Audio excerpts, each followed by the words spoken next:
Thank you, everybody. Okay, and that moves us to unfinished business.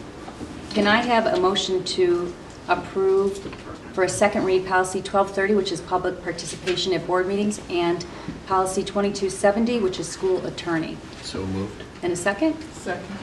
Okay, and these were discussed at our last meeting. There were no changes. Does anybody have any comments to make on these at this time? There's just going to be a supplemental guidance for public input at board meetings as a result of the board approving this policy. So that will be present here for people when they come to board meetings. Perfect. Okay. Okay, any comments, questions? All in favor? Thank you very much. Those are approved. And that brings us to new business. And this is the one that I was saying that we had a slight change to the word, which is 11.1. It was the receipt of the school district report card. Turn that over to you, Dr. Donahue. Actually, I'm going to turn that right over to Dr. Kaltenecker. Okay, thank you. Sure. So the New York State report card we just released a few weeks ago, and the testing data that's in the report card is all data that you've seen in my assessment report back in September. So this is the official state report card that came out, along with accountability information. So there's nothing new in it. There is one item I want to highlight, but two other things about the data I would like to point out to remind you and remind our community who may be looking at this.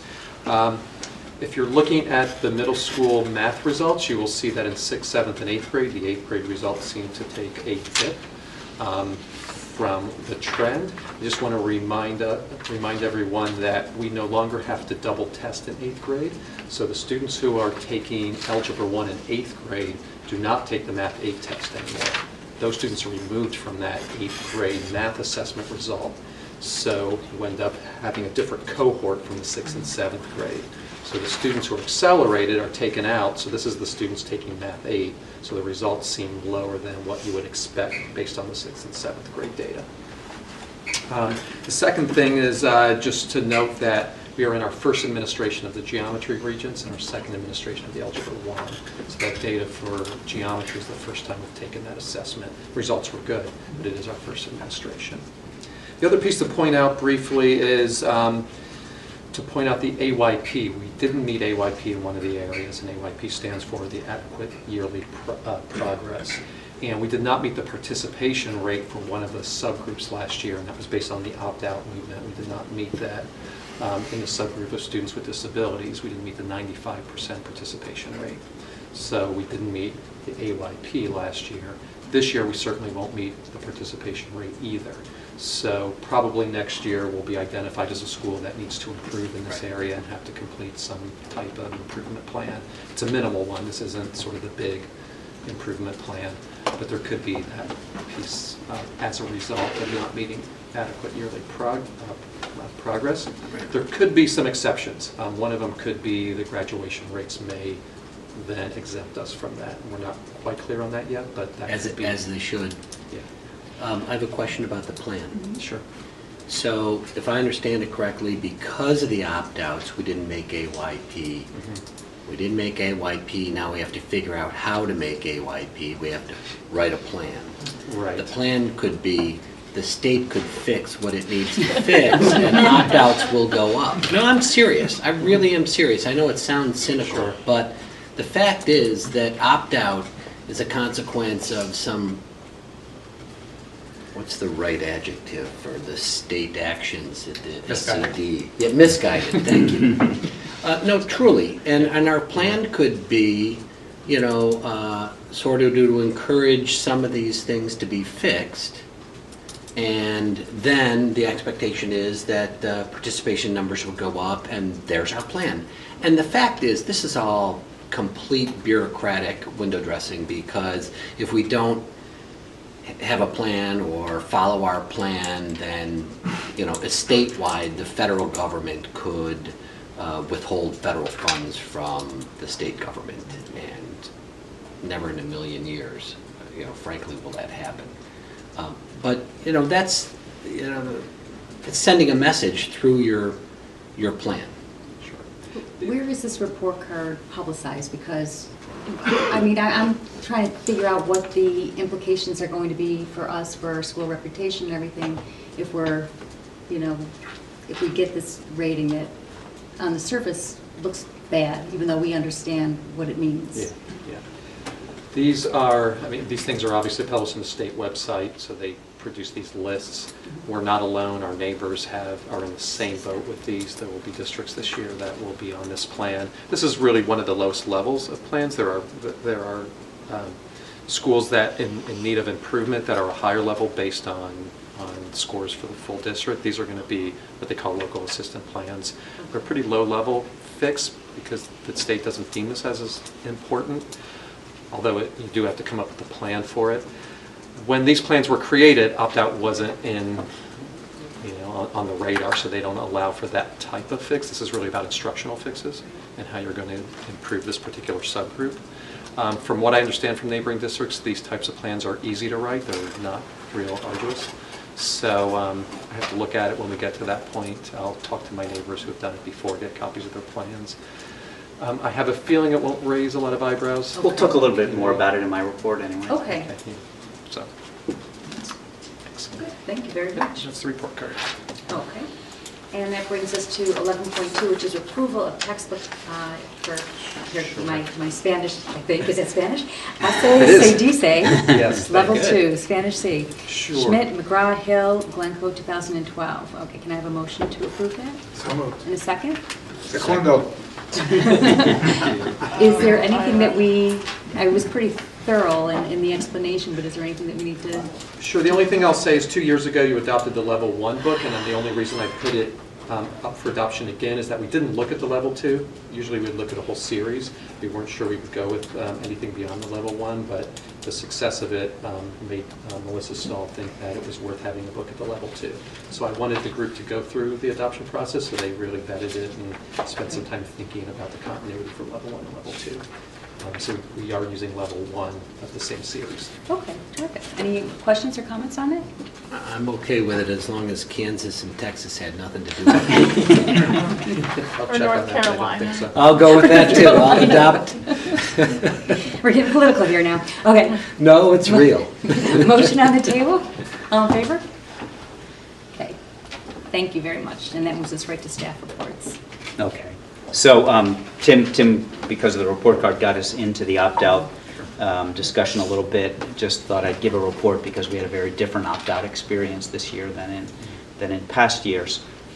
And I think that was largely because the PTSA Advocacy Committee felt comfortable this year sending a message to all parents, explaining to them from the PTSA's point of view what the opt-out options were, and also providing parents with a form to facilitate them opting out if they so decided. The PTSA was supportive of opting out. Certainly the teachers' union was supportive of opting out. And the district is required to maintain a neutral stance and actually is required to support testing because it's a state education program. And we had gone to some lengths as a board and I as superintendent to explain to parents as well as we could what their options might be, and the forum that we had at the middle school, which Brett and Scott took part in, was very helpful for that. So the impact of the PTSA advocacy was very obvious. Last year, 6% of our students opted not to take the test or refused to take the test. And this year, 25% of our students combined at Wampus and H.C. Crittenden refused to take the test. I don't think at this point I want to go through the whole pros and cons of it again. It's all available on Bobcat TV if you watch the forum. You can watch it there. One thing, interesting that happened this year was we had a good number of early decisions for opt-out, and then we had a good number of last-minute decisions, which seemed more based on my friends aren't taking the test and I don't want to take the test if my friends aren't taking the test. And, that happens. Some parents were upset about that, but I think that's the nature of decisions that are made by middle school kids. And But did the parents have to approve them opting out of it? I mean, the kids couldn't just come in and say, I'm not taking it, or could they? oh no, the kids couldn't, but their parents The parents did. went along with them. So Again, while that was controversial among some parents and led to some arguments among parents, I don't think it was actually, in the light of eternity, a very important factor. The impact on the district, I'm asked this often. The advocates of opting out insist that there are no possible impacts. In fact, there are technically some possible impacts. One is federal funding, and as Brett pointed out, the federal government has never chosen to withhold funding because of this. There are problems for the federal government, though. If a state continues to ignore the law, it's problematic for them to continue to fund them. I don't foresee us losing any funding, is the bottom line with that. The other is that our district would eventually become eligible to be a LAP school. That's the name that you get when you're red flagged as a district that's not meeting its, could be not meeting any number of standards, but in our case, the only standard we wouldn't meet would be the participation rate. And as Tim said, there are some screens, they're calling them, for getting out of that. But in addition, I found that when one of the local superintendents complained that his school became a LAP school because because of their participation rate, the next year they right off the list. So I think if we complained, we'd probably be removed from the list. In fact, the next year they were named a reward school. So, I don't take any of those threats too seriously for us. My hope would be this gets resolved, because I want to go back to what I've said many times before. This isn't good for order. Kids shouldn't be having a sense that they have a choice and they should be badgering their parents to not take tests. Kids shouldn't have a sense that somehow they're political pawns or the state is using them to evaluate their teachers. Testing should be done for the benefit of students. It's important information for us to evaluate our programs. Testing helps us to know if individual teachers are making progress, helps us to know if we as a district are making progress, certainly helps us to evaluate curriculum and new initiatives. And it can also help greatly for teachers to identify areas where individual students need growth. So my hope would be, I don't know when, but in not too many years, we would be back to normal and not too much hypersensitivity is created about tests so that people remain afraid of them even after the threats are gone.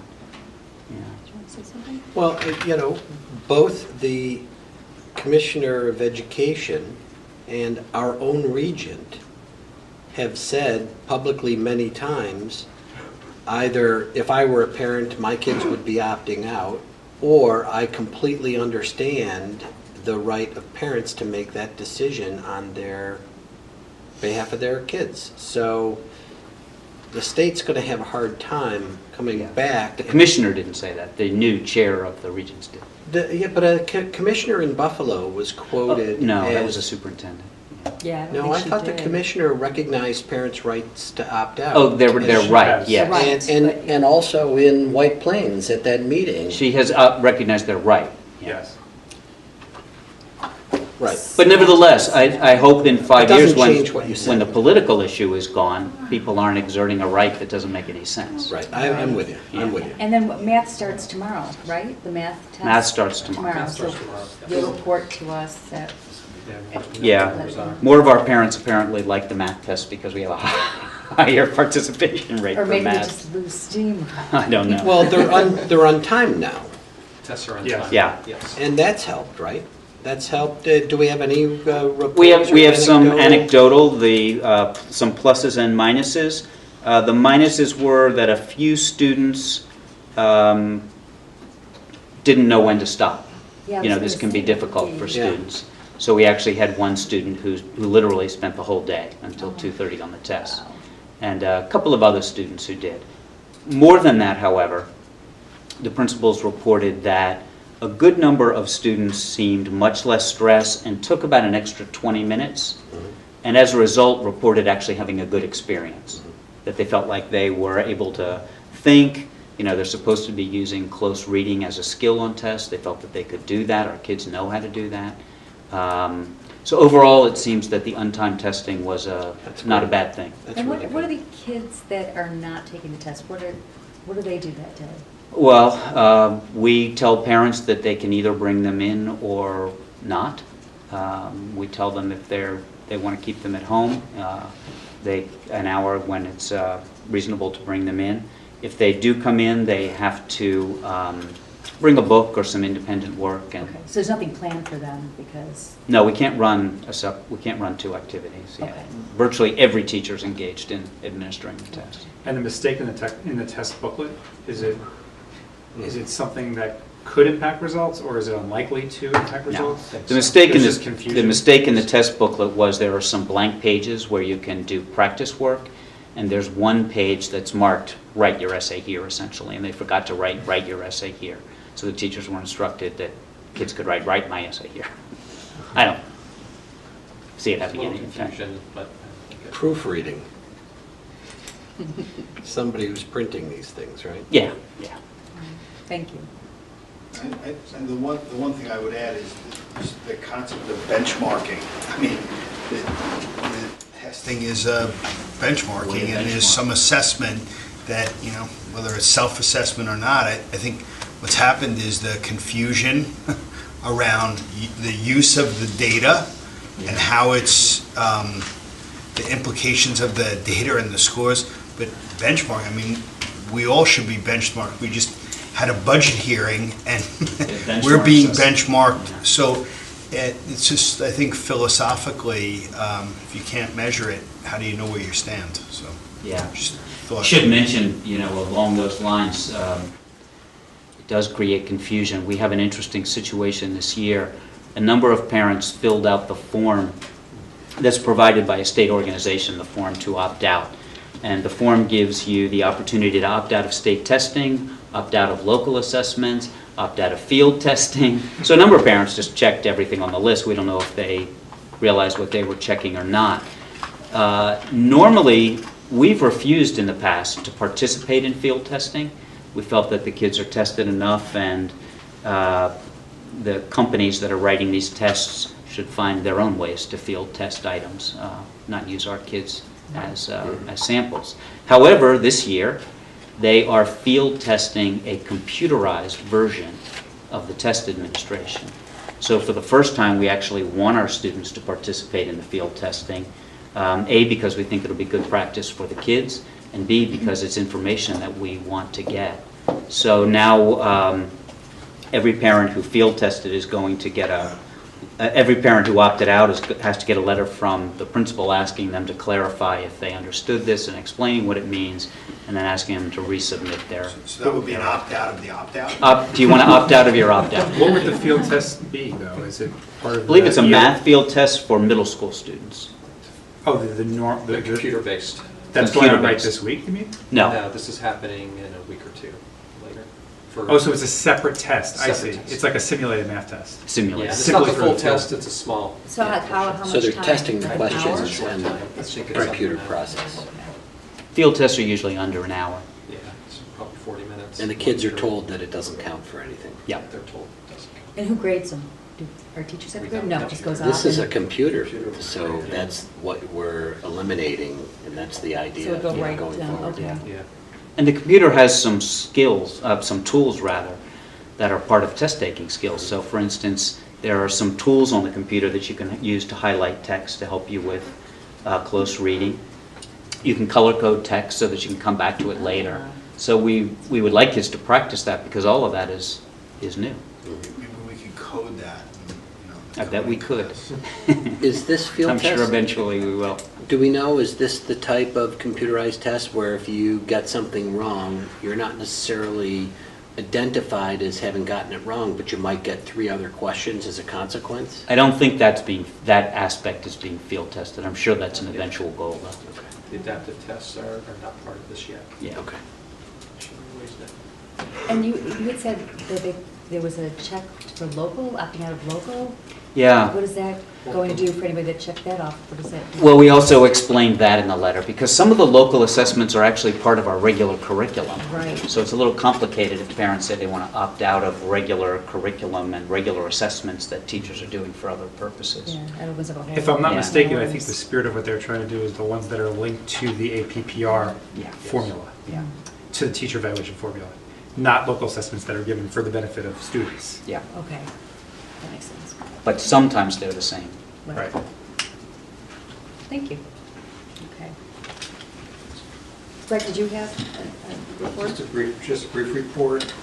In terms of the state aid, we talked about a little bit. If we were to receive the increase that was debated in Albany, it'd be a $257,000 increase. With that being said, Roy's pessimistic about receiving every dollar that's promised from Albany, and therefore that's why the budget didn't change. If we were, as Scott said, to receive all this money that's been promised, it could lead to additional funds being available for the following year to have as a refund or reduction in property taxes, which we'll have to wait and see if that actually takes place. So the state aid is really broken down into foundation aid, and this is an area you're going to hear more and more about in the upcoming year, because now the GEA is gone, the gap elimination adjustment is gone. So now it's time to actually start to add true money back into the formula. It's been frozen for literally 5 years, and we're receiving the same amount we received 5 years ago, which is $1,900,000 approximately. So that's an area you're going to hear a big push on, and that really collapsed about 12 different formulas into one foundation aid. And there's been a plan on the books for years and years to phase that in so it would actually be functioning, but it's been frozen for a long time, so keep your eye on that. The other piece of aid that is always talked about when they talk about state aid is expenditure-driven aids, things like transportation, special ed, textbooks, library materials, computer aid, and BOCES. That depends on how much we spend, determines how much we get back, what's aidable. So as we continue to tighten budgets and reduce costs, therefore our aid drops with that. So it's not always good to have increasing aid. You have to look at the whole picture, and that's something that a lot of our expenses have been reducing over time in those areas, and we're receiving less aid over time. That's not necessarily a bad thing. You have to look at the net. If we're not spending that money just to get back 6-7%, transportation aid we get 6.5% back. Does it make sense to spend more on transportation to get 6.5% back? Obviously not. So that's something we have to be mindful of. The other two pieces of my report are just to make the board aware that there are 2 mandatory reports that go out to the public. One is the property tax report card. And that basically is a budget to budget, and it shows what the tax levy cap looks like, what the exemptions are, and it also has a small section for fund balance. So that'll be to the state by the deadline, which is April 22nd. It's a week from this next Friday. I'll give the board the actual report, what it looks like, so you'll see that at the next meeting. And the other one is called the school district budget notice. It looks a lot like the property tax report card, but that report shows a contingent budget. Contingent budget's very complicated, but a contingency budget is if the budget were to fail twice, we're required by law to go back to a 0 increase in our tax levy, and there's certain things we can't buy by law. So what we have to do is show that, and this is actually included in the budget brochure towards the last few pages. There's a lot of numbers on it, but what it shows is that there would be a slight reduction in the budget if it were to fail twice, but it is very, very small because our budget's so small, the increase this year. There's almost no difference between the contingent budget and our regular budget. So what will happen is that information we're required to show the public. It's in there. If we ever were to go down that road, it would be very unusual for this district. You'd have to fail the budget twice. We would have to fail the budget twice, not you. We're all together in this, which is very unlikely. And then we'd have to make some decisions in terms of what's considered a non-contingent expense. And the board does have broad latitude when it comes to those decisions. So we would be fine with that because we don't have a lot of those costs. We couldn't buy things like equipment, for example, or student supplies. There's not a lot of things in our budget that would have to be removed by law. And that's the other piece of it is the administrative versus the program percentage. The relationship has to remain at the lowest level. So if you were to have to make reductions, which I've already done the calculations, you wouldn't have to reduce faculty or anything. The idea is that if you were in that position, you'd want to have to reduce administration as well as faculty. So that law was put in there many years ago, but we're not going to flirt with that at all. And that's my report. Any questions or comments?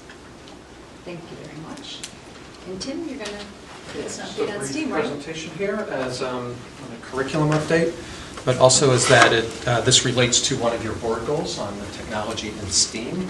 So you'll recall that last month we had our technology teachers from Crittenham come and talk to you about the HCC curriculum. Don Selness and Jackie White came with Dr. Taylor. And we had those students come to a site-based team meeting to talk about the curriculum at the middle school and teach parents what they're doing in the technology courses and what they're learning to give a little bit of some lessons to the parents. So the students taught the programming, they talked about their website design using HTML language. So the students sat here and showed parents what they were learning in class, talked about what they designed, showed samples of their work. They were teaching parents how to do this. They were showing them the code behind their websites and how they're learning programming and what that means. So they sat here with parents and had conversations with them about it. And they also showed the robotics. So they demonstrated how they were learning about robotics, the real-life applications of the robots, and how they code a robot. They were showing parents how to do that, and did some demonstrations for them.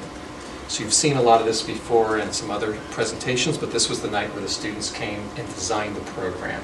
So as I went to meet with the students right before the night, what I learned was the two teachers turned it over to the students and told them the purpose and said, now you design how you're going to do this. When I learned that, honestly, I was a little bit scared that it was all in the kids' hands, and I thought, uh-oh, the teachers didn't tell the kids what to say. But listening to these kids, they weren't scripted.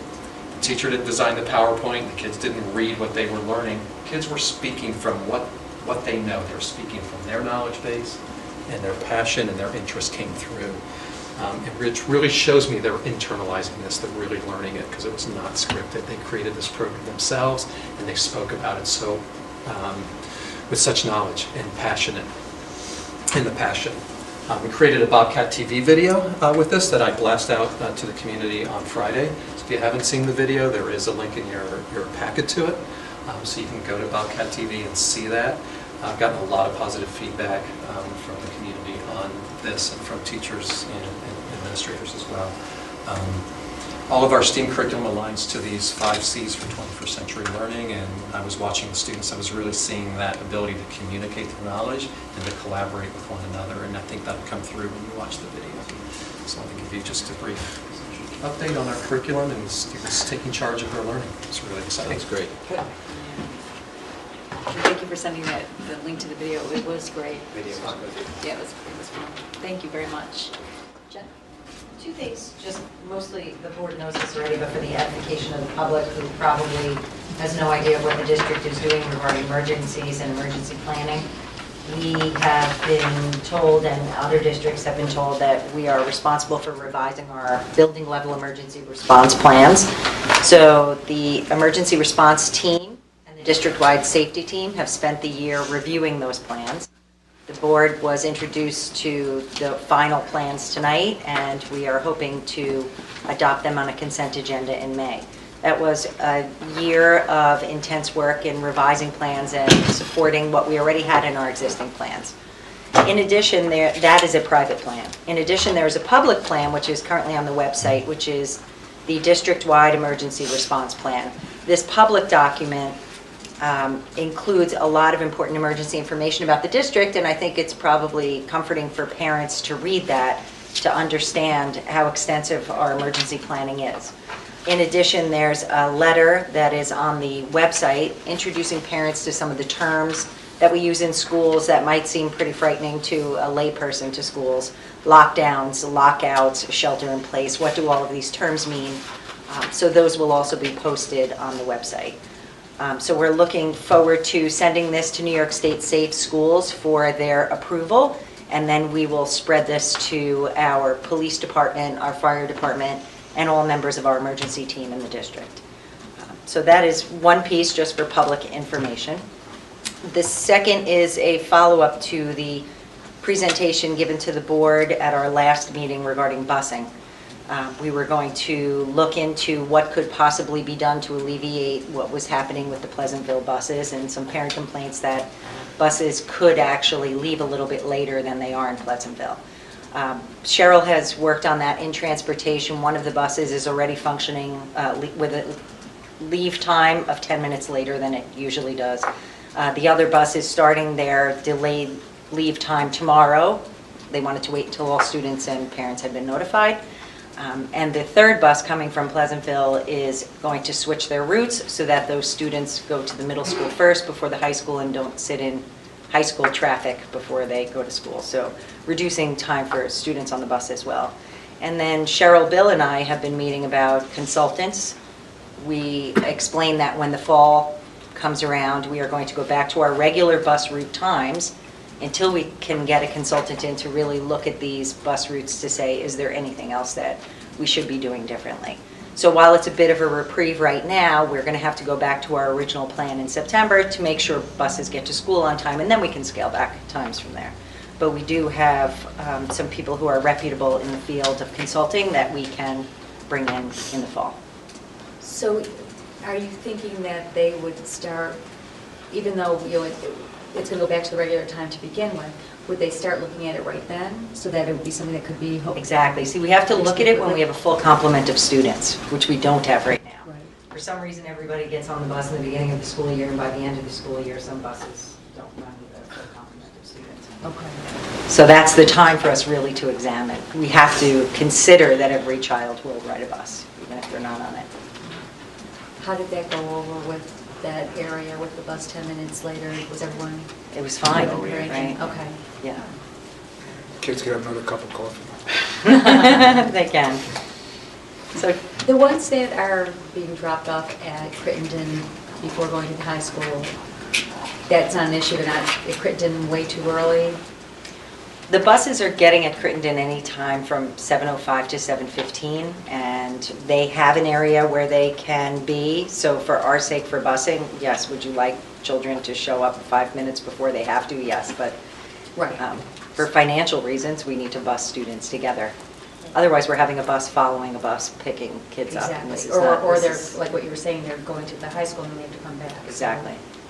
Cost prohibitive or time prohibitive for children. So at least we're getting children to their location faster, Right.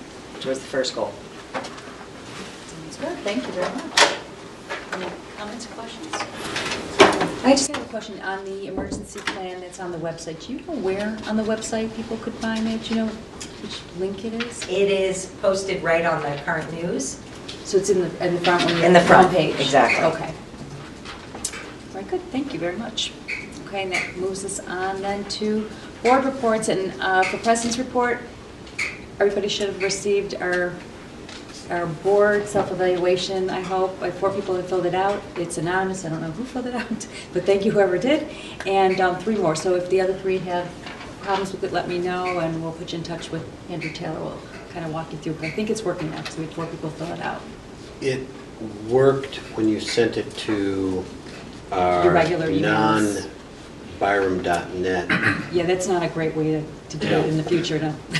No, and So we'll have to figure that. It's Yeah. just something, you guys just don't have your accounts set up through the yeah, school for I some think- reason. I think for each of those byram.net addresses, you've got to set up Google Docs. We'll have to figure out how to do it, because we're going to do the superintendent's evaluation this way Good. also, and I would hope moving forward that, future boards will use this so that it remains on the district server. Okay. So that if you guys can, the ones who haven't done it yet or tried it yet, if you could do it by next week, that would be great, and we'll talk about it at the next meeting. And the other thing I wanted to say, we have 4 people that are going to show up next Tuesday morning, yes, at 7:45. Ira, me, Mike, Alvin, for the BOCES vote. It'll be very quick, right? We have to show up because we need a quorum. It's the 4 of us, that's I will it. be there. Okay, thank you, thank you. And does anybody have any committee reports or board reports? There was a Byron Hills Education Foundation meeting last night. Nothing new to report other than now the foundation's really in fundraising mode after having made decisions on some big grants just recently. The gala will be on May 13th, and it's a different format this year. It's really a concert, so it should be a neat forum, and hopefully the community will turn out in good numbers. They already have a fair amount of tickets sold. Yeah. We're close to Good. last year's attendance already. That's right. So yeah, everything's full steam ahead there. Yeah, we just got a mailing today for it too. Right. Okay, anybody else? Yeah, I have a brief comment. I was lucky enough to attend the spring break Orlando trip for the boys baseball, girls softball, and lacrosse teams. And this was my first year going down there. Number one, the facility is fabulous, but besides just the social aspect of it, it was great to see the teams working together. That type of a trip is just something that the enjoyment from the coaches and the players just seemed like they got a tremendous amount out of it. You know, playing schools and teams from other states, it was a lot of fun. The team bonding piece, I think, is tremendous. So it was great. Yes. I was under the impression that each of those different teams traveled separately and had separate trips, but you described it as... Each of the teams traveled separately, but the facility, the ESPN Y World of Sports, Right. Each of the teams play, that facility is a massive facility, Right. but all the games were there, so. But did the Byram teams socialize with each other? Were they Not connected really. in any way? No, they Okay. were really kept separately, especially the boys and the girls. Yeah.